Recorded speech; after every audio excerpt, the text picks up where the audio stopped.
번째 주일을 맞이하게 되었습니다. 우리 이 시간 함께 예배 참석하신 분들 서로에게 인사하면서 잘 오셨습니다. 감사합니다. 우리 인사하겠습니다.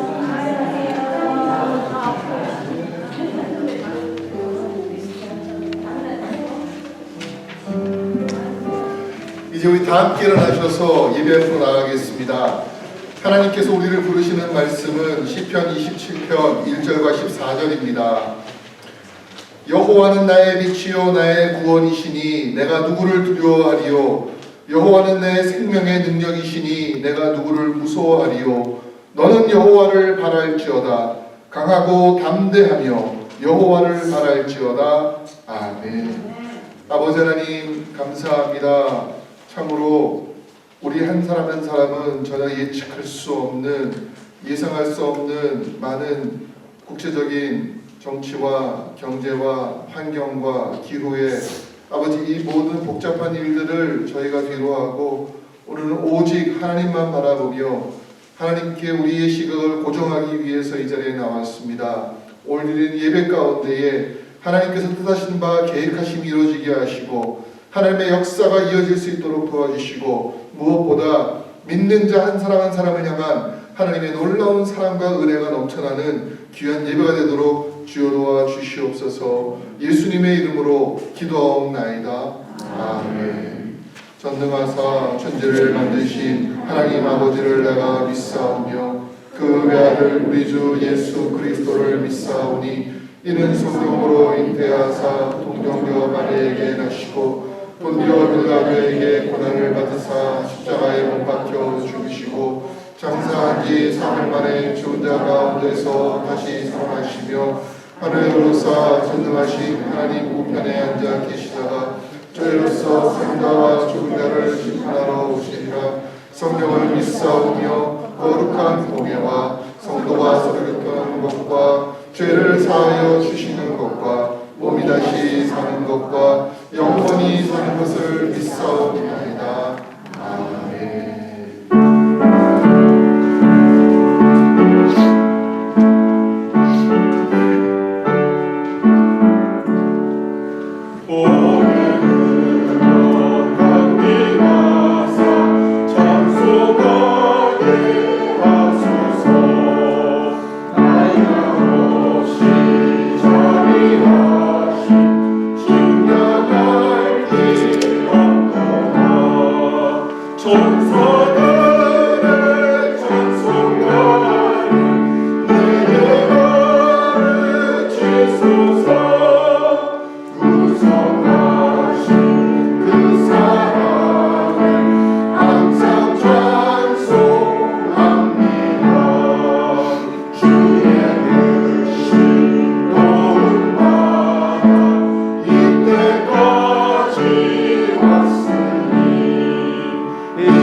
우리 마음은 영야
자비하신 하나님 아버지, 지난 한 주간도 주님의 은총으로 저희를 붙들어주신 은혜를 감사드립니다. 제중에 출생하여 제중에 방황하여 살다가 영원히 죽을 수밖에 없는 저희들을 주님의 자녀로 삼아주시고 그토록 사랑을 베풀어 주셔서 오늘 이렇게 온 성도들 주님 앞에 모여 찬양하며 예배하오니 주님의 은혜를 감사를 드립니다. 자비하신 아버지 하나님, 참으로 지난 한 주간을 돌이켜볼 때 주님 부끄러운 삶을 살았사옴을 고백합니다. 주님의 말씀에 순종하지 못했고 주님의 말씀을 증거치 못했고 주님의 영광을 누리지 못한 저희들의 연약한 모습을 아버지 하나님 앞에 고백하오니 아버지 하나님 저희들을 용서해 주시고 이 시간 6일 동안 온전히 주님 말씀에 순종하여 주님 기뻐하시는 귀한 삶을 살아내 갈 수 있도록 온 성도들 한 심령 심령을 사랑해 주시고 하나님 말씀으로 굳건히 붙들어 역사하여 주시옵기만을 기도하고 원합니다. 아버지 하나님, 저희들은 말씀 없으면 살 수가 없사오며 온 성도들이 말씀을 붙잡기를 간절히 소망합니다. 아버지여 도와주시옵소서, 인도하여 주시옵소서. 또한 지금은 우리 주님께서 고난당하신 아픔을 기념하는 사순절 기간이 옵니다.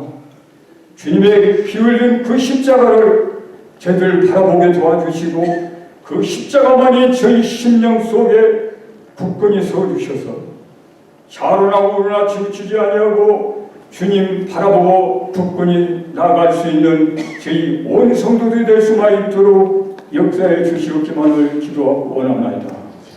저희 몸도행교회도 아버지 하나님 교회를 찾는 심령용마다 하나님이 기쁘신 그 뜻을 헤아리게 부족함이 없는 귀한 성도들 되게 도와주시고 주님의 교회를 찾는 심령마다 하나님의 그 신비를 깊이 깨닫기를 염원하는 온 성도들 되기를 간절히 소망합니다. 하나님 인도하여 주시옵소서. 아버지, 기도하고 원하옵기는 이 시간에도 아버지 하나님 세계 곳곳에 흩어져 하나님 말씀을 증거하시는 성도님들을 기억하여 주시옵소서. 그들이 가는 곳곳마다 아버지 하나님 함께하여 주셔서 그 영적 전쟁에 승리하여 하나님 말씀을 증거하는 곳곳마다 복음의 씨앗이 떨어져서 싹이 나고 줄기가 나고 그 열매가 넘쳐날 수 있는 귀한 역사의 현장이 될 수만 있도록 인도해 주시옵기만을 기도하고 원합니다. 주님, 기도하고 원하옵기는 이 시간에 저 유럽 땅 아버지 우크라이나와 러시아 땅 기억하여 주시옵소서. 하나님, 그 땅이 어서속히 전쟁이 종식되고 그 땅이 평화의 종소리가 울려 퍼질 수 있는 날이 속히 올 수 있도록 우리 하나님 주장해 주시고 역사해 주시옵기만을 기도하고 원합니다. 주님, 기도하고 원하옵기는 자도 이란의 아버지 기억하여 주시옵소서. 그 사악한 우리 하나님 앞으로 돌아오게 도와주시고 참으로 아버지 하나님 일촉촉발의 아버지 하나님 미국과의 아버지 어려운 가운데 있사오니 하나님 은혜 가운데 서로 손을 맞잡고 세계 평화를 이해할 수 있는 그곳이 될 수만 있도록 역사해 주시옵기만을 기도하고 원합니다. 주님, 기도하고 원하옵기는 우리 믿음의 형제들 육신이 약하여 이 시간에도 아버지 치유 손길을 기다리는 하나님의 자녀들 기억하여 주시옵소서. 오랫동안 아버지 하나님 병사에 누워 하나님의 치유 손길을 기다리는 저들의 간절한 기도를 아버지 하나님 예면하지 마시고 응답의 역사 주셔서 하나님 도심으로 하나님 만주심으로 하나님 역사하심으로 깨끗이 나아가다 우리와 함께 예배드릴 수 있는 날이 속히 올 수 있도록 하나님 역사해 주시옵기만을 기도하고 원합니다. 우리 주님은 말씀하십니다. 나는 너를 치료하는 여호와라 말씀하셨사오니 그 몸속에 틈타 있는 모든 병들을 성령이 불러 씻어주시고 주의 감사를 바라주셔서 깨끗이 나아가다 우리 여호와 하나님께 영광 돌릴 수 있는 그날이 속히 올 수 있도록 역사해 주시옵기만을 기도하고 원합니다. 주님, 기도하고 원하옵기는 참으로 간호하고 계시는 가족들과 자녀들을 기억하여 주시옵소서. 저들이 간호와 아버지 하나님 참으로 어려운 가운데서도 힘쓰는 가운데 있사오니 혹여나 아버지 지칠까 염려될 싸우니 우리 하나님 저들을 붙들어 주셔서 능력이 우리 하나님 이기고 남을 수 있도록 우리 성령님 주장해 주시고 함께해 주시옵기만을 기도하고 원합니다. 오늘도 세상에는 하나님을 모르고 아버지 하나님 자기의 육체와 자기의 아버지 하나님 물질의 만능을 인하여 자랑하는 불쌍한 영웅들이 많사오니 하나님 그들을 긍휼히시고 불쌍히 여겨주셔서 그들이 어서속히 하나님 앞에 돌아올 수 있는 기간 역사 있게 하여 주시옵소서. 저희 몸들 교회도 아버지 하나님께서 분부하신 그 사명 땅 끝까지 하나님이 귀한 사명 감당에 부족함이 없는 선교적인 교회가 될 수만 있도록 역사해 주시옵기만을 기도하고 원합니다. 우리 온 성도들이 섬기는 사랑 아버지 하나님 성교지를 기억하여 주시고 참으로 온 마음 다하여 기도하는 가운데 하나님이 이루시는 그 뜻을 그 과정을 지켜볼 수 있는 우리 성도들에게 역사해 주시옵소서. 오늘도 이 아버지 기 쓰시는 귀한 종님 단에 세우셨사오니 하나님 피 묻은 오른손으로 십자가의 오른손으로 붙들어 주셔서 명령의 말씀을 선포해 역사해 주시고 그 말씀을 듣는 저희 모두가 가슴 속에 십자가의 사랑이 파고들게 역사하여 주시옵소서. 오늘도 몸된 교회를 위해 헌신하는 귀한 손길들이 있사옵니다. 오늘도 아버지 하나님 친결되는 모든 손길들 그 손길들에 우리 하나님이 이루와 넘치게 역사해 주시고 예배의 시종을 주님께 의탁하오며 이 모든 말씀을 우리를 죄악에서 구원해 주신 예수 그리스도 이름 받들어 감사하며 간절히 기도하옵나이다. 아멘.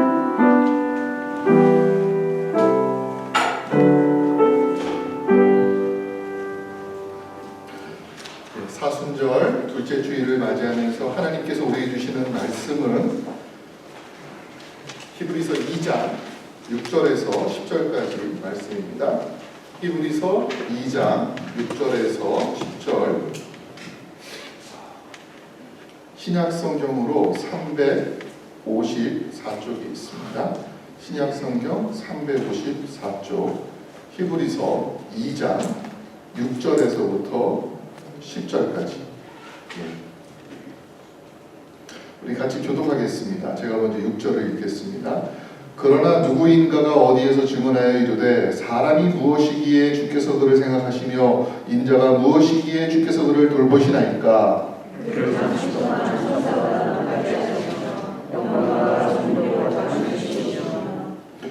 만물을 그 발 아래 복종하게 하셨느니라 하셨으니 만물로 그에게 복종하게 하셨은즉 복종하지 않은 것이 하나도 없어야 하겠으나 지금 우리가 만물이 아직 그에게 복종하고 있는 것을 보지 못하고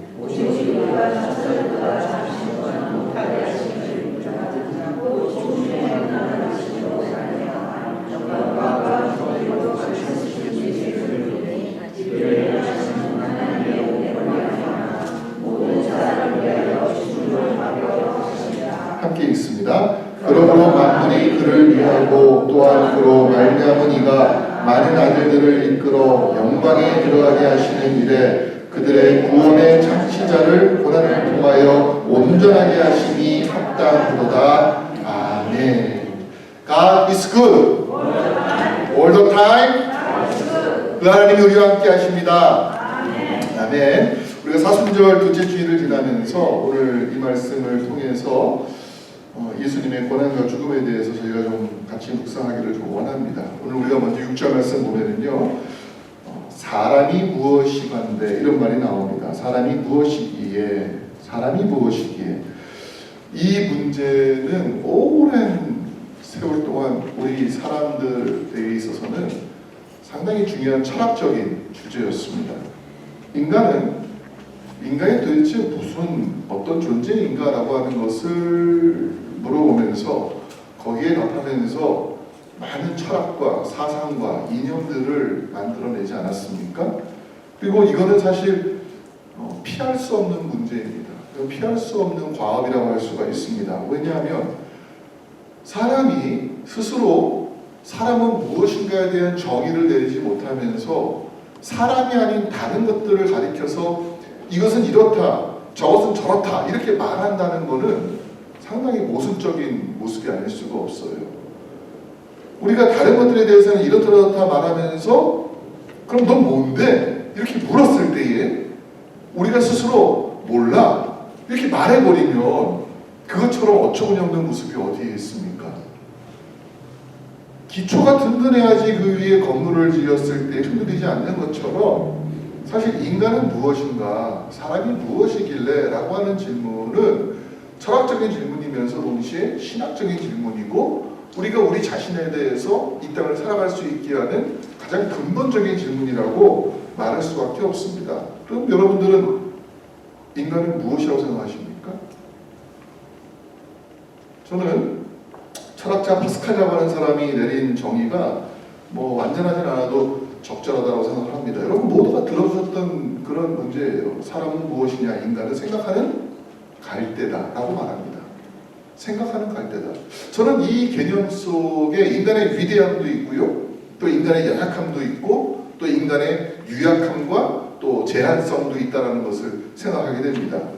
인간은 생각하는 존재라고 하는 거예요. 우리가 중학교, 고등학교 시절에 철학 시간 다 배웠던 거잖아요. 데카르트라는 사람이 뭐라고 말했습니까? 나는 생각한다. 고로 존재한다. 그러니까 생각한다고 하는 것은 인간의 위대함을 말하는 것입니다. 인간은 생각함을 통해 가지고서 만물의 영장이 될 수가 있었고, 생각할 수 있는 능력을 통해 가지고서 사회를 만들고 문화를 만들고 기술을 만들고 정체를 만들고 나라를 만들 수 있었으니까 얼마나 대단한, 이 땅에 있는 어느 피조물과 비교했을 때에도 사실은 비교할 수 없는 우위에 있는 것이 바로 인간이다. 위대하다. 그런데 동시에 인간은 뭐냐? 갈대와 같다라는 거예요. 유약한 존재라는 겁니다. 인간의 갈대와 같다는 것은 무엇인가 하면은 아무리 인간이 위대하다 할지라도 결국 인간도 갈대와 같이 유약하고 결국에는 영화성이 없다. 인간은 결국 언젠가는 다른 모든 피조물과 똑같은 존재로서 죽음에 이를 수밖에 없다. 영원할 수 없는 유한한 존재가 인간이라고 하는 것을 우리에게 말합니다. 아무리 세상에서 다른 동물에 비해 가지고 탁월하면 뭐해요? 어차피 죽음으로 다 끝나버리는 존재가 인간인데, 그러니까 이 정의 속에서 우리는 인간의 위대함과 동시에 인간의 유약함을 발견할 수가 있죠. 마찬가지로 오늘 우리가 읽었던 말씀에서 히브리서 기자는 시편에 있는 이 시를 인용해서 말합니다. 사람이 무엇이길래 주께서 저를 생각하시며 인자가 무엇이길래 주께서 저를 권고하십니까? 이런 고백을 하고 있어요. 인간이 무엇이길래, 이 말 역시 인간은 갈대와 같다는 것과 똑같습니다. 인간의 유약성, 동시에 위대성을 말해주고 있습니다. 이사야 히브리 기자는 이 광활한 우주, 또 이 지구의 모든 자연을 보면서 인간이 뭐 같다고 느끼는가 하면 참 아무것도 아닌 존재와 같다고 느끼는 거예요. 도대체 인간이 뭡니까? 도대체 인간이 뭐 무슨 대단한 존재라고 하나님께서 우리를 이렇게 돌보시려고 하십니까? 우리가 스스로 볼 때는 너무나 연약한 거예요. 지난주에도 정말 생각지도 않게, 지난주가 이제 어저께죠. 생각지도 않게 갑자기 그냥 미국이 이란을 때려가지고서 전쟁이 또 확전되고 있는 것을 우리가 보잖아요. 근데 그 전쟁이 일어나기 전에 제가 어떤 기사를 봤는가 하면요, 여러분 다 지금 AI를 그래도 여러분들이 많이 쓰고 계시는 걸 제가 알고 있어요. AI가 별거 아니더라고 보니까 그냥 검색하는 엔진에다가 AI 모드로 들어가면은 내가 묻는 거를 그냥 다 답해주는 거예요. 전부 다. 어디 여행 가고 싶은데 어느 일정으로 가야지 제일 싸게 갈 수도 있고, 어떤 비행기를 타야 제일 적게 들 수 있고, 언제 예약해 줄까, 이렇게만 물어봐도 싹 알려줘요. 너무 대단한 거예요. 그런데 지난주에 어떤 기사가 떴는가 하면은 현존하고 있는 AI들 80몇 개인가를 다 모아가지고서 시뮬레이션을 했습니다. 만약에 AI에게 각각의 역할을 부여하면서 너는 어느 나라의 대통령, 넌 어느 나라의 국왕, 넌 어느 나라의 총리라고 했을 때 만약에 너희 나라의 전쟁이 일어나면 너는 어떻게 싸울 것이냐 라고 했는데, 여러분 기사 보셨습니까? 96%의 AI들이 주저없이 핵을 쓰겠다고 말합니다. 주저없이. 우리가 알고 있는 챗GPT, 글로, 무슨 요즘에 한참 미국 정부하고 문제의 엔트로피, 이런 모든 AI들의 대부분들이 다 우리는 96%가 다 핵을 쓰는데 주저하지 않을 것입니다. 여러분, AI가 인간과 상관없는 그러한 존재가 아니에요. AI는 인간들의 모든 지식들을 학습해가지고서 그거를 총괄한 게 AI예요. 다시 말하면은 AI의 결정은 뭐냐? 이 땅에 있는 인간들의 결정이라는 거예요. 우리가 그렇게 생각하고 있는 거예요. 얼마나 무서운지 몰라요. 인간이 위대하다고요? 인간이 대단하다고요? 얼마나 인간이 어처구니 없는 짓을 저지를 수 있는가라는 것을 우리는 이미 이 사회 현상 속에서 보고 있습니다. AI의 초기 개발자들이 항상 지적하고 있는 것이 있어요. 인간은 AI 때문에 멸종할 수도 있다. 계속 지적하고 있어요. 근데 우리는요, 이렇게 아무것도 아닌 존재와 같고 이렇게 항상 실수할 수 있는 존재와 같은데, 왜 히브리서 기자는 사람이 무엇이길래라는 말을 사용했는가라고 할 때, 이처럼 어처구니 없을 수 있는 인간이 무엇이길래 그 인간 때문에 예수님이 하나님의 아들이 이 땅에 오셔서 고난당하시고 심지어 죽기까지 하셨냐라는 거예요. 도대체 이해할 수, 우리가 스스로 우리 자신을 생각해도 하나님 없이 살고 있는 우리 자신은 참 이해할 수 없는 존재잖아요. 근데 왜 하나님께서 그런 인간들을 위해서 예수 그리스도를 이 땅에 보내주셨느냐라고 하는 것입니다. 왜 그로 하여금 고난받게 하시고 왜 그로 하여금 죽게 하셨느냐라고 하는 것에 대해서 오늘 히브리서 기자는 사람이 무엇이길래 라고 하는 감탄사를 사용하면서 우리에게 다시 질문을 던지고 있습니다. 왜 그랬을까? 왜 하나님께서 그럴 수밖에 없었을까? 저는요, 제가 좀 부족해서 그렇지만 아무리 이 이유에 대해 생각해봐도 이거를 설명할 수 있는 유일한 방법은 하나밖에 없어요. 그것은 무엇입니까? 하나님의 사랑이에요. 하나님의 사랑밖에는 이걸 설명할 수가 없어요. 사람들은요, 무엇인가를 교환할 때에 항상 가치를 따집니다. 어떤 것을 내가 교환하기를 원하고 어떤 것을 내가 사기 원할 때에는 반드시 그것에 대한 가치를 생각해보고 그 가치가 합당한지 적절한지 그럼 내가 바꾸겠다. 내가 그것을 돈 주고 사겠다 이렇게 얘기합니다.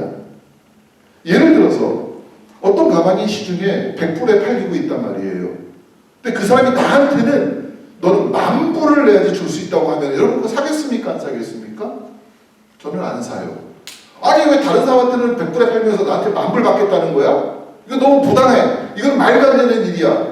나를 무슨 뭐 보험으로 알고 있어? 화를 낼 거예요. 싫어해요. 거기에 대한 가치가 있어야지만 우리는 무엇인가를 지불한다는 거예요. 근데 보세요. 하나님께서 우리의 생명을 살리기 위해서 누구의 생명을 내놓으셨어요? 예수님 생명을 내놓으셨다는 말이에요. 여러분 이게 대등한 거래입니까? 이게 합당한 가치를 가지고 있습니까? 말도 안 되는 일이죠. 말도 안 되는 일이에요. 근데 하나님께서 그렇게 하셨다는 겁니다. 왜? 우리가 이 교환, 예수님의 생명과 우리의 생명을 바꾸는 이 교환에 대해서 예수님은 한 명이 돌아가셨으니까 우리는 수억 명이니까는 상관없어. 이게 말이 안 되는 모습이라는 거죠. 가치로 따질 수가 없는 일입니다. 어떻게 피조물과 영생의 하나님과 그 존재를 바꿀 수가 있냐라는 겁니다. 만약에 이 세상에 있는 모든 개미들이 엄청나게 수가 많으니까 그 개미를 위해서 내가 죽는다? 여러분 하실 수가 있겠어요? 할 수 없죠. 그 가치를 따질 수 있는 문제는 아니에요. 하물며 이 땅에 있는 그 어떤 것보다도 가장 귀하신 하나님이 우리를 위해서 대신 죽어주셨다라고 하는 것은 사랑밖에는 설명할 수 있는 방법이 없는 거죠. 그래서 신학자들은 이러한 말도 안 되는 거래에 대해서 어떻게 표현해야 되냐고 할 때 이것을 우리가 디바인 익스체인지라고 말하자 이렇게 얘기했어요. 디바인 익스체인지 말 그대로 신적 교환이라는 뜻이에요. 거룩한 교환이라는 겁니다. 우리의 이성으로는 값을 매길 수 없는 교환인데 이건 하나님이 하셨다는 거예요. 그래서 우리는 이것을 디바인 익스체인지다. 신적인 교환이라 그렇게 이야기를 합니다. 그 얘기가 고린도후서 5장 21절에 나오고 있습니다. 하나님이 죄를 알지도 못하신 이를 우리를 대신하여 죄로 삼으신 것은 우리로 하여금 그 안에서 하나님의 의가 되게 하려 하심이라 그렇게 말해요. 교환을 위해서는 반드시 대가가 필요한데 정당한 대가를 줘야지 물건을 할 수가 있는데 하나님의 아들이 우리를 살리기를 위한 방법으로 취하신 것이 뭐냐? 우리와 같이 되신 것이고 우리와 함께 고난받으신 것이고 우리를 대신해서 십자가에 죽으신 것이다. 그럼 보세요. 하나님의 아들이 우리 인간과 똑같은 모습이 된다고 하는 거기에는 어떤 의미를 가지고 있느냐라고 할 때 오늘 7절 말씀에 보시면요 이런 말씀이 있습니다. 그를 잠시 동안 천사보다 어떻게 하시고요? 못하게 하신다는 거예요. 천사보다만 못하게 하신 것이 아니죠. 천사도 아무리 탁월한 영적인 존재라 할지라도 결국은 하나님의 피조물이에요. 그런데 하나님께서 하나님이 만드신 피조물보다도 못한 존재가 되게 하신다는 겁니다. 이것을 빌립보서 2장 7절에는 또 이렇게 얘기합니다. 빌립보서에서는 종의 형체를 가지사 사람들과 같이 되셨고 라고 말합니다. 사람이 되셨다, 사람과 같이 되셨다라는 것은 사람의 흉내를 냈다는 것이 아니라 직접 사람과 함께 그 고난에 동참하셨다는 것을 의미합니다. 그래서 이 고난이 어떤 고난이냐고 할 때 9절 말씀 보시면은요 그 고난이 죽음과 연관이 있다는 것을 알 수가 있어요. 이렇게 말합니다. 곧 죽음의 고난을 받으심으로 인하여 예수님의 고난은 그냥 가시 찔린 고난이 아니에요. 이건 죽음의 고난이라는 것입니다. 모든 인간들이 가장 싫어하는 것, 모든 인간들이 가장 원치 않는 것, 그 죽음의 고난을 누가? 하나님의 아들이 우리를 위해서 받아주신 거라는 겁니다. 왜 하나님께서 디바인 익스체인지를 하셨습니까? 우리의 고난의 동참함을 통해서 우리를 살리기 위해 하신 것이라는 것. 우리로 하여금 죽음을 이기고 승리하게 하기 위한 것이 바로 하나님의 목적이었다라는 것입니다. 하나님께서는요, 예수님으로 하여금 먼저 고난받고 죽음의 고난을 통과해서 구원의 첫 열매가 되게 하시고 이를 통해서 믿는 자들을 영광으로 인도하기 원하셨다라는 것입니다. 그래서 우리가 사순절을 지내면서 예수님의 고난과 예수님의 죽음이 주는 의미가 어떤 것인가를 오늘 본문 말씀을 통해서 몇 가지를 살펴볼 수가 있습니다. 이거 정말 우리가 사순절 기간 동안에 생각해야 될 부분입니다. 첫 번째로 예수님의 고난과 죽음은 대속적 죽음이었다라는 것입니다. 대속적이라는 말은 돈을 주고 속량을 주고 그 사람을 샀다는 거예요. 9절 말씀에 보면은 예수님께서 이전에 모든 영광을 버리셨습니다. 잠시 동안 천사보다 못하게 되셨습니다. 그 이유가 뭐냐라고 할 때 죽음의 고난을 맛보기 위함이었다. 이걸로 끝난 것이 아니라 이를 통해서 모든 사람을 위해서 죽음을 맛보려 하심이라고 말하고 있어요. 예수님께서는요, 우리가 당해야 될 죄에 대한 업보, 죄에 대한 결과, 그 죽음을 스스로 택하시고 스스로 당하셨다는 겁니다.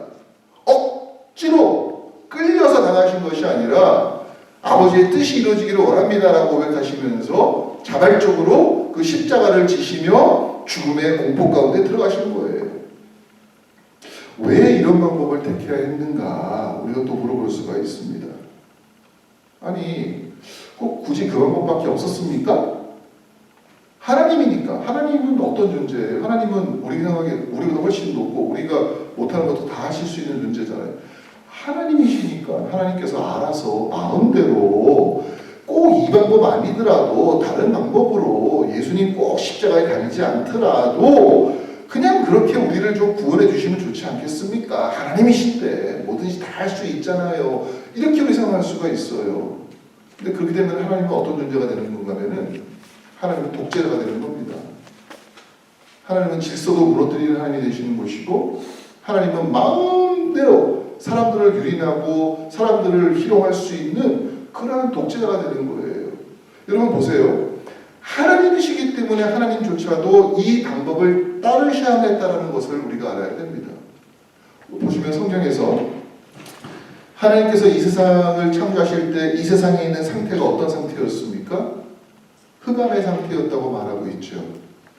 모든 것들이 뒤죽박죽의 상태라고 말하고 있습니다. 빛과 어둠이 분리되지 않고 혼재되어 있는 상태라고 말합니다. 이런 상태를 영어로는 뭐라고 말합니까? 케이오스라고 말해요. 케이오스, 혼돈, 무너짐, 파괴. 근데 이 상태 속에서 하나님께 할 일이 무엇인가면 분리해내시는 겁니다. 어둠에서부터 빛을 분리해내십니다. 궁창의 빛을 통해서 큰 빛과 작은 빛을 두십니다. 땅과 바다가 혼재되어 있는 상태에서 땅과 바다의 경계를 정하시고 그것을 나누셨습니다. 계절을 만드셨습니다. 봄, 여름, 가을, 겨울에 질서를 두셨어요. 하나님은 완전하신 분이시기 때문에 하나님이 만드신 모든 것들은 어떻게 해야 됩니까? 완전해야 돼요. 하나님이 완전하신 분이라고 하는데 그분이 만든 것들이 완전하지 않다면은 그거는 모순이에요. 그러니까 하나님께서 만드신 모든 자연의 질서는 완전하게 되셔야 됩니다. 그럼 보세요. 하나님이 본인이 만들어 놓으신 것을 마음대로 뒤죽박죽 바꿔버리고 또 그것을 지키지 않으신다면은 하나님 스스로가 하나님의 창조 질서를 부정하는 것이 되어버리는 거예요. 하나님은 반드시 하나님께서 만드신 그 질서에 스스로가 자발적으로 기쁘게 그걸 순종하고 따르셔야 되는 겁니다. 이것을 우리가 다른 말로 말하면 언약이라고 말하는 겁니다. 언약에 대해서는 제가 여러 번 말씀드렸기 때문에 여러분 다 머릿속에 들어오실 거예요. 하나님이 하실지라도 하나님이 말씀하신 것은 하나님께서 반드시 지켜야만 된다는 것입니다. 하나님께서 하신 것이기 때문에 그것은 온전한 것이고 온전한 것을 만드셨기 때문에 하나님이 그것을 거부하실 이유가 없다는 거예요. 성경은 계속해서 하나님의 계획을 말씀하십니다. 구약에서부터 계속 말씀하십니다. 사람을 죽이면 반드시 무엇으로 그 죄값을 갚아야 됩니까? 그 피를 흘린 자의 피로 갚아야 되는 거예요. 여러분 하나님의 계획은 반드시 이루어지는데 그 계획을 이루어야 되는데 인간은 이룰 수가 없어요. 하나님께서는 본인이 창조하신 질서 가운데 운행하시면서 예언을 하셨고 예언이 이루어진 정점이 바로 예수 그리스도예요. 그렇기 때문에 그 질서를 깨버린다는 것은 하나님 스스로가 하나님 되지 않겠다라고 하는 선언이에요. 그건 누가 하는 일입니까? 그건 마귀가 하는 일이에요. 마귀는 계속해서 혼돈을 만들어내려고 하지 않습니까? 마귀가 좋아하는 것이 뭐예요? 전쟁이에요. 다툼이에요. 싸움이에요. 하나님은 그걸 원하지 않으셔요.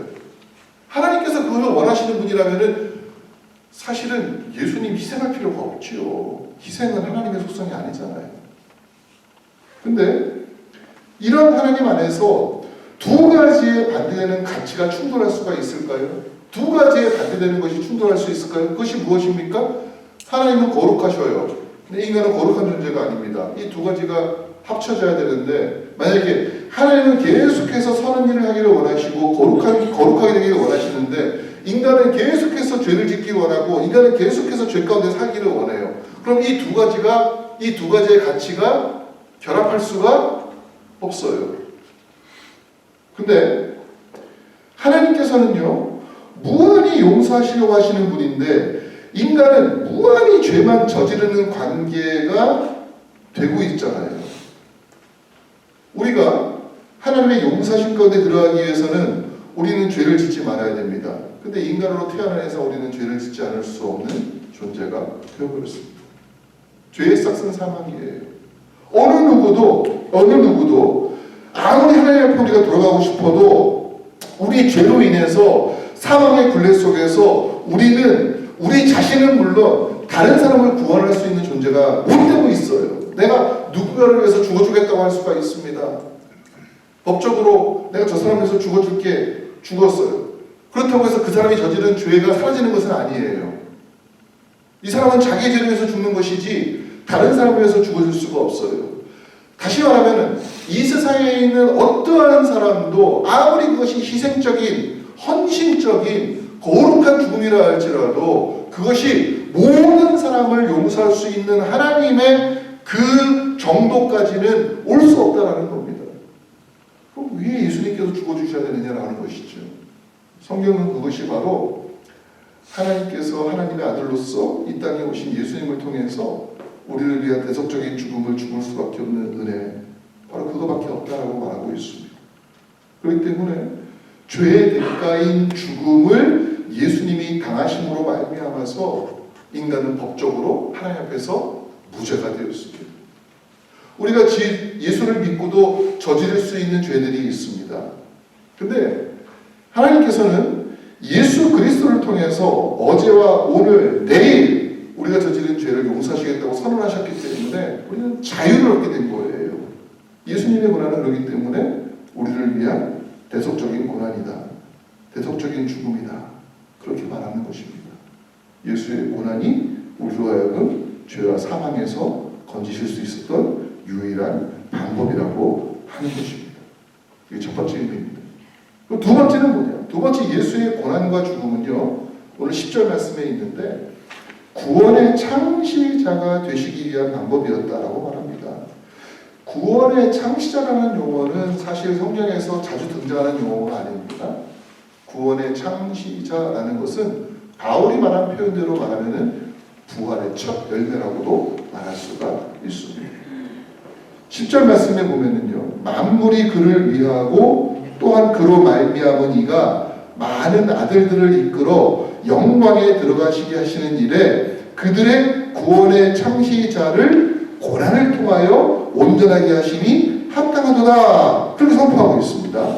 좀 옛날 말이라서 좀 용어가 복잡하지만 예수님께서 구원의 창시자가 되셔가지고 그분이 다른 구원을 받아야 될 사람들을 이끌고 하나님의 영광으로 이끌어가는 바로 그 일을 하시는 분이라는 것을 말하는 거예요. 이게 왜 중요한가 하면은요. 왜 이게 중요한가 하면은 자격에 관한 문제이기 때문입니다. 자격. 예수님이 과연 우리를 구원할 만한 자격이 있으신 분이냐? 이걸 묻는 겁니다. 보세요. 아무리 내가 너 때문에 내가 너 때문에 내가 너를 위해서 내가 죽을 거야 라고 해도 우리는 뭐라고 말하는가 하면은 네가 그럴 자격이 있어? 라고 물어보죠. 네가 뭔데 나를 위해서 죽어줄 거야? 네가 어떤 존재이기 때문에 너도 죽으면 끝나는 존재 아니야. 이걸 말하는 거죠. 누구도 다른 사람의 죄의 문제를 해결할 수 있는 방법이 없어요. 근데 보세요. 우리가 세상을 살 때에도 우리는 자격을 많이 따지지 않습니까? 우리가 어떤 일을 할 때 어떤 그 일을 수행하는 것에 대한 어떤 자격이 있는지를 항상 물어봅니다. 당신이 이 일에 지원했습니까? 그럼 당신이 이 일을 하기 위해서 어떠한 자격을 가지고 있습니까? 그 자격이라고 하는 것은 당신이 이 일을 할 만한 어떠한 라이센스가 있습니까? 라는 것을 묻는 것이기도 하고 또 이 일을 해본 경험이 있습니까? 라고 물어보는 거예요. 그랬을 때에 자격증도 있고 그 일을 할 경험이 있을 때 우리는 비로소 이 사람을 이 일을 하기에 적합하구나, 자격이 있구나 하고 이 사람을 하여하는 거죠. 그렇지도 않은 사람을 우리가 뽑지는 않는다는 말입니다. 그렇기 때문에 만약에 어떤 사람이 그 일을 하기를 원하는데 자격이 없는 사람이 왔어요. 그럼 우리는 그 사람에 대해서 뭐라고 말하는가 하면은 저 사람은 백으로 왔다 이렇게 말한다. 저 사람은 자격이 없는데 누가 유력한 사람이 뭐 뇌물을 썼든지 아니면 친착이든지 해가지고서 밀어줘서 왔어. 저 사람은 백으로 들어온 사람이 이렇게 말하죠. 그럼 그 사람은 자격이 없는 사람인데 와서 행세하고 있다는 겁니다. 다른 말로는 낙하산 타고 왔다 이렇게 얘기도 합니다. 저 사람은 낙하산 인사야. 저 사람은 유력한 사람 때문에 여기에 대해서 아무것도 모르는데 이 기업에 대해서 아무것도 모르는데 그냥 자리 주려고 보낸 사람이야. 이렇게 우리가 생각한다는 거예요. 만약에 그러나 그 분야에서 경험을 했고 또 그 분야에 대해서 잘 알고 있는 사람이 왔을 때에는 사람들은 다 그를 인정하고 따라갑니다. 제가 몇 년 전에 뉴스를 보면서 좀 의아했던 적이 있었습니다. 스페인의 왕위 계승 서열 1, 2, 3, 4 중에서 1위였던 17살의 레오노르 공주라는 사람이 육군사관학교에 입학했다는 겁니다. 육군사관학교에 3년 동안 거기에서 공부를 하고 그게 2년 전이니까 지금 올해 어쩌면 이제 올해까지 하면 내년에 졸업할 수 있을 것 같네요. 근데 제가 그 기사를 봤을 때 어떤 생각이 처음 들었는가 하면은 못하러? 이런 생각이 들더라고요.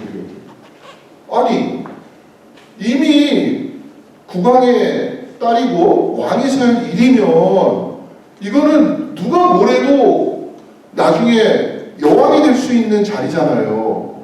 근데 못하러 그 위험한 군대에 들어가가지고서 흙탕물, 구정물, 똥물에 뒹굴면서 군대라는 곳이 사고가 많은 곳입니다. 잘못하면 죽을 수도 있어요. 다칠 수도 있어요. 근데 왜 17살짜리 공주가 군대에 들어갔을까? 못하러 갔을까? 그런 생각이 들었습니다. 근데 스페인만이 그런 것이 아니에요. 벨기에의 왕위 계승 1위 엘리자베스 공주도 자원 입대해서 병사로, 일반 병사로 군복무를 하고 제대했습니다. 네덜란드의 현재 54세의 현재 왕비도 군입대를 해서 일정 기간 군복무를 하고 제대한 적이 있었습니다. 왜 그랬을까? 근데 그 공주의 인터뷰를 보고 제가 무릎을 쳤어요. 그래서 그렇구나.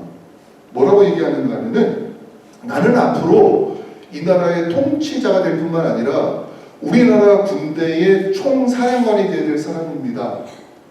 내가 이것을 경험하지 않는다면 내가 하는 명령이 무슨 권위가 있겠습니까? 제가 그 말을 보면서 정말 지혜로운 사람들이다라는 것을 생각하게 되었습니다. 자신이 경험하지 않은 건 남에게 경험하라고 하면은요, 사람들은 우습게 생각합니다. 넌 해봤어? 이게 얼마나 어려운지 알아? 이렇게 말하는 거예요. 여러분, 예수님께서 우리의 고난을 경험하지 않고 어떻게 우리의 모든 것을 다 아실 수 있는 거라고 말할 수가 있겠습니까? 예수님이 먼저 죽음을 경험하고 부활하지 않으셨다면 우리가 어떻게 예수님께서 우리의 부활에 대한 증인으로서 증거로서 삼고 그를 쫓아갈 수가 있겠습니까? 그래서 히브리서 기자는 예수님이 구원의 창시자라고 말하는 겁니다. 예수님이 그 문을 열어놓으셨다는 거예요. 그러면 이제 우리는 어떻게 하면 되는 거예요? 예수님이 열어놓으신 그 문을 따라서 우리는 들어가면 되는 거예요.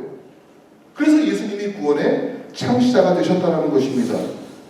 예수님이 직접 인간의 고통을 겪으셨기 때문에 우리의 구원자 되시기에 충분하시고, 예수님이 죽음을 이기고 부활하셨기 때문에 우리는 예수님과 함께 그 부활의 대열에 참여할 수 있는 자가 되었다는 것을 예수님이 증명하셨다는 것을 성경이 우리에게 알려주고 있습니다.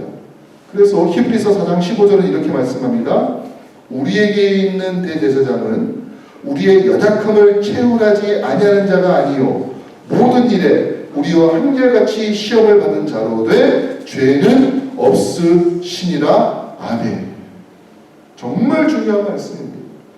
예수님이 우리와 함께 고난당하시고 우리의 죽음에 동참하셨지만, 그러나 우리와 다른 것이 있어요. 우리를 구원할 만한 자격이 있으신 분이라는 것을 증명하셨다는 것입니다. 세 번째로, 예수님의 고난과 죽음의 이유가 무엇이냐고 할 때 그것은 그 고난 자체를 경험하기 위함이 아니라는 것입니다. 예수님 혼자 내가 좋은 경험을 한번 해보겠어, 이게 아니라는 거죠. 10절에 보니까는 그가 많은 아들들을 이끌어 영광에 들어가시게 하시는 일을 하기 위함이라고 말합니다. 많은 아들들이라는 것이 무엇입니까? 하나님의 자녀를 말하는 거예요. 여러분, 인간이 아담의 범죄로 인해서 잃어버린 것이 무엇인가 하면 신라곤입니다. 밀턴이 썼던 시 가운데 패러다이스 로스트가 있잖아요. 신라곤.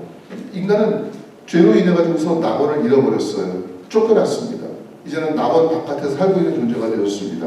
그런데 예수의 고난과 죽음을 통해서 인간은 다시 우리가 잃어버렸던 그 자리로 돌아갈 수 있는 자격과 지위를 받게 되었다고 말씀합니다. 영광과 존귀의 지위를 우리가 회복하게 된 거예요. 여러분, 비천한 상태를 아는 사람만이 그 영광의 자리에 들어갈 수가 있습니다. 고난을 겪어본 사람만이 그 고난이 얼마나 큰지를 알 수가 있습니다. 큰 수술을 해본 사람만이 다른 사람이 받는 수술의 중요성과 위협성에 대해서 말해줄 수가 있습니다. 눈물 젖은 빵을 먹어본 사람만이 그 다음에 자신의 부유함에 대해서 감사할 수가 있습니다. 마찬가지예요. 자신의 영혼이 얼마나 가난한지 모르는 사람이 자신이 받은 구원이 얼마나 귀한 것인지 알 수가 있겠습니까? 우리가 성경 보면은 이스라엘 사람들이 430년 동안 애굽에서 종살이 하다가 결국은 애굽을 탈출하겠다고 하는 그 모세의 인도를 따라서 나왔어요. 거기가 좋은 곳이면 그렇게 안 따라 나오죠? 왜 따라 나왔습니까? 자신들이 430년 동안 애굽 왕 바로 밑에서 노예 생활을 해보니까 이것이 얼마나 비참한 건지를 알게 된 거예요. 우리가 차라리 광야에서 죽을지언정 우리는 이것을 탈출하겠다라고 하는 그 마음이 든 거예요. 우리가 이 땅 가운데 살아가면서 우리가 이 세상이 아무리 화려하고 풍족하다 할지라도 결국 우리는 이 세상을 떠나야 될 나그네라는 것을 깨달을 때에, 이 세상이 영원히 살 내 집이 아니라는 것을 깨달을 때에 우리는 비로소 예수의 고난과 죽음에도 불구하고 그를 따라가겠다고 하는 마음을 갖게 됩니다. 그리고 영원한 천국과 생명을 바라는 사람들은 예수의 고난을 부끄러워하지 않습니다. 예수의 죽음을 창피하지 않습니다. 주님과 함께 결국에는 영광에 이를 것도 알기 때문이에요. 그래서 주님은 많은 이들을 영광과 존귀의 자리로 인도하기 위해서 이 땅에서 고난받고 심지어 죽음까지 경험하셨다고 성경은 말합니다. 네 번째로, 예수의 고난과 죽음의 이유를 말한다면 그것은 하나님의 구원 계획을 성취하기 위한 철저한 하나님의 뜻과 계산 가운데 있었다는 것입니다. 예수의 고난과 십자가의 죽음이 그냥 우연히 일어난 해프닝이 아니라는 거예요. 이 사실을 알지 못하는 역사가들은 예수의 죽음에 대해서 다르게 이야기합니다. 역사가 요세푸스라는 사람은 성경 역사를 연구하는 데 있어서 매우 중요한 위치에 있는 사람입니다. 근데 요세푸스 역시 유대인이었고 그 사람은 예수를 믿는 사람이 아니었기 때문에 역사의 기록 가운데 예수님이 실존 인물이었다는 것을 기록했어요. 예수님이 십자가에 달려 돌아가셨다는 것을 기록했습니다. 근데 그 이유를 뭐라고 썼는가 하면은 예수는 밀란으로 인한 죄로 인해서 돌아가셨다고 쓰는 거예요. 예수님의 죽음의 의미를 알지 못하고 그저 그것이 이 세상 사람들이 살아가는 방식 가운데 하나인 것처럼 생각하기 때문에 예수의 죽음을 그냥 하나의 해프닝으로 보았던 것입니다. 근데 여러분, 우리가 성경을 읽어봅니다. 성경을 읽어보면은 예수의 십자가의 죽음이 우연한 역사의 해프닝이 아니라 사실은 창세기에서부터 모든 성경마다 예수의 오심과 예수의 고난과 예수의 죽음이 우리를 위한 하나님의 구원 계획이라는 것을 말하고 있다는 것을 우리는 이제 알고 있어요. 그래서 무엇입니까? 예수의 고난도 하나님의 계획하신 가운데 있는 사건이라고 하는 것입니다. 재수가 없어서 때를 잘못하고 나가지고서 어쩌다 보니까 잘못 실수로 그렇게 예수님이 죽은 것이 아니라 우리는 예수님 왜 고난당하셨어요? 예수님 꼭 십자가밖에 없습니까? 라고 하더라도 그것이 하나님의 계획하신 가운데 있었던 일이라는 거예요. 이것이 무엇을 말하는가 하면요, 예수에 당하신 고난에는 하나님의 뜻이 있다는 것입니다. 예수님의 그 길 가운데에서는 하나님의 계획하심이 있다는 것입니다. 그렇다면 믿는 자들이 이 땅에서 당하는 그 고난 가운데에서는 하나님의 뜻이 없을까? 우리가 이 땅 가운데 살면서 당하는 많은 일들을 그저 해프닝으로 여기면서 때로는 사람들 세상 사람이 생각하는 것처럼 재수가 없기 때문에 때를 잘못해가지고서 선택을 잘못해가지고 실수해서 저 사람 잘못 때문에 내가 이 고난을 당하는 것인가 라고 할 때 우리는 예수님을 생각해 보니까 하나님께서는 나의 고난 가운데에서도 동일하게 역사하십니다. 이것을 고백할 수밖에 없어요.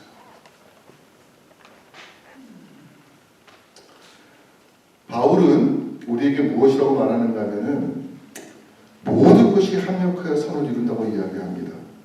우리가 생각하는 그 모든 우연까지도 사실은 하나님의 계획 가운데 있었습니다. 왜요? 우리 하나님은 어지러움의 하나님이 아니고 질서의 하나님이시기 때문입니다. 나는 이해할 수 없어요. 나는 내가 당하고 있는 고난을 다 이해할 수가 없습니다. 왜요? 우리는 갈대와 같은 존재이기 때문입니다. 나는 우리 머리를 굴리고 우리 챗GPT에 물어봐도 내 인생의 앞길에 대해서 예측할 수도 없고 어떤 일을 할지 알 수도 없습니다. 그래서 우리는 내가 당하는 고난을 볼 때마다 스스로 하나님이 없다면 왜 이렇게 됐을까 고민만 하는 거죠. 그러나 우리가 말씀을 보니까 우리는 이 땅에 우연히 어쩌다 의미 없이 태어난 존재가 아니라는 것입니다. 하나님의 철저한 계산과 하나님의 뜻과 하나님의 의지 가운데에서 이 땅에 태어났습니다. 우리가 예수를 믿고 살아갈 수 있었던 이유도 어쩌다 보니까 믿게 된 것이 아니라 이미 우리가 하나님의 어머니 뱃속에서 잉태되기 전에 우리를 택하시고 부르신 하나님의 경륜과 계획 가운데 있다는 것을 우리가 고백하게 됩니다. 우리의 삶 가운데는 하나님의 의지가 있어요. 하나님의 뜻이 있어요. 우리가 아직 그걸 다 이해하지 못하고 있고 아직 그 문제를 풀지 못하고 있을 뿐이지 이미 우리는 하나님의 도우심 가운데 살아가고 있다는 것입니다. 히브리서 2장 18절 보시면은 이런 말씀이 있습니다. 그가 시험을 받아 고난을 당하셨은즉 시험 받는 자들을 능히 도우실 수 있느니라. 이 말씀을 보시면은요, 참 어떻게 보면은 우리 입장에서 너무나 황송하게도 예수님의 고난과 우리의 시험을 대등하게 보신다는 겁니다. 누가? 하나님께서.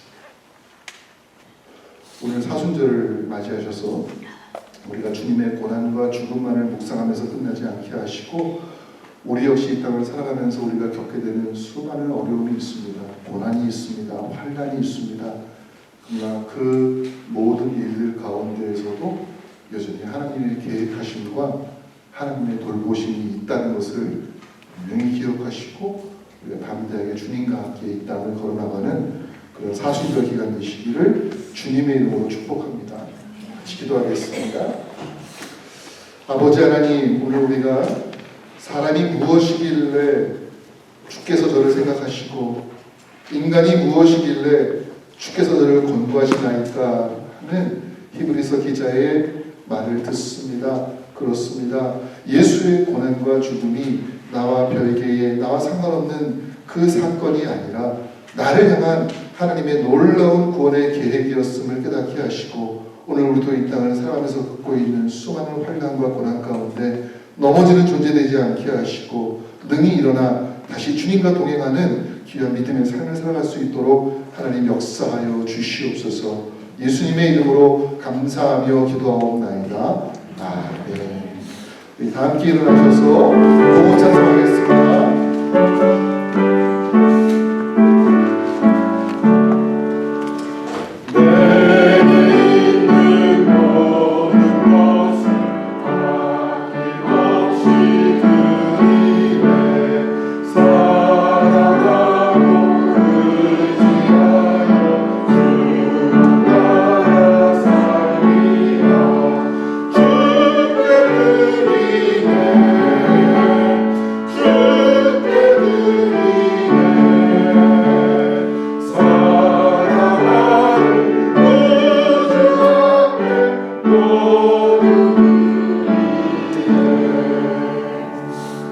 하나님 한 주간도 우리의 삶과 길을 인도하시고 여기까지 하나님께 예배하는 자리까지 오게 하시니 참으로 감사합니다. 아버지 하나님, 우리가 날마다 이 땅 가운데 살면서 예수의 고난과 죽음의 의미를 깨닫고 감사하며 살아갈 수 있도록 인도하시는 주의 은혜를 따라 살아갈 수 있도록 하나님 도와주시옵소서. 오늘도 주신 은혜에 감사하며 구별하여 예물을 드립니다. 이 예물이 쓰이는 곳마다 함께 하시고 주의 역사 나타날 수 있도록 하나님 도와주시옵소서. 감사하며 예수님의 이름으로 봉헌 기도하옵나이다. 아멘. 우리 같이 한번 서로 인사하겠습니다. 교제하시고. 잘 오셨습니다. 반갑습니다. 네, 예배 가운데 함께 가주시기 바랍니다. 우리 교회 소식 좀 나누겠습니다. 오늘 사순절 둘째 주일을 맞이하는 가운데 있습니다. 서로 격려해 주시고 또 위로해 주시고 기도해 주시기를 바랍니다. 오늘 예배 후에 사랑방 모임이 있습니다. 오늘 3사랑방에서 친교 준비를 해주시는데요. 이종호 장로님께서 지금 부부가 너무 심한 그 독감에 걸리셔가지고 지난주간 계속 고생하시고 또 지금도 이렇게 목소리가 그렇게 좋지 않은 가운데 있습니다. 여러분 꼭 기도해 주시고요. 오늘 사랑방 모임은 또 우리 장윤식 장로님께서 인도하시니까 같이 모이셔서 또 말씀 나누시기를 부탁을 드리겠고요. 다음 주일부터 데일라이트 세이빙 데이가 시작이 됩니다. 토요일날 저녁 주무시기 전에 1시간 일찍 앞으로 당기시면 되겠고요. 다음 주일날 착오 없이 저희가 만날 수 있도록 하겠습니다. 그리고 주부에는 쓰지 않았지만 정기당회가 내일 예배 후에 있습니다. 그래서 정기당회 장로님들 기억하시고 다음 주 정기당회로 모이겠습니다. 그리고 교회 연락 혹시 못 받으신 분이 있으시면 제가